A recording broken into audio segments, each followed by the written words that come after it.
নরেন্দ্রপুর রামকৃষ্ণ মিশনের এক দ্বাদশ শ্রেণীর ছাত্রের অস্বাভাবিক মৃত্যুকে ঘিরে চাঞ্চল্যের সৃষ্টি হয়েছে। মৃত ছাত্রের নাম দীপ্তাংশু মাহাতো। তার বাড়ি উত্তর 24 পরগনার মধ্যম গ্রামে। বিদ্যালয়ের এক মেধাবী ছাত্র হিসেবেই পরিচিত ছিলেন তিনি। পরিবার সূত্রে জানা গিয়েছে, ক্লাস চলাকালীন গরম চা পান করার পর হঠাৎই অসুস্থ হয়ে পড়েন দীপ্তাংশু। তাকে প্রথমে মহামায়াতলার একটি বেসরকারি নার্সিংহোমে নিয়ে যাওয়া হয়। পরে শারীরিক অবস্থার অবনতি ঘটলে বাইপাস সংলগ্ন একটি বেসরকারি হাসপাতালে স্থানান্তরিত করা হয়। সেখানেই চিকিৎসকরা তাকে মৃত বলে ঘোষণা করেন।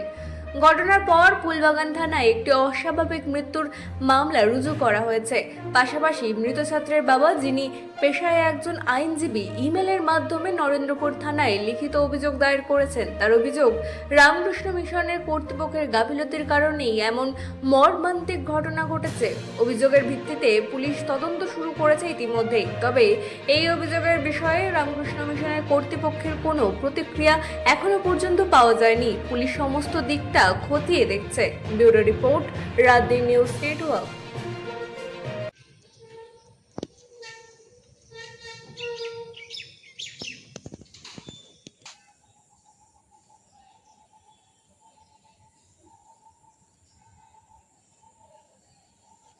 বাবু রেগে গেছে, বলছে "হ্যাঁ, তুমি এই ছবিটা করছো?"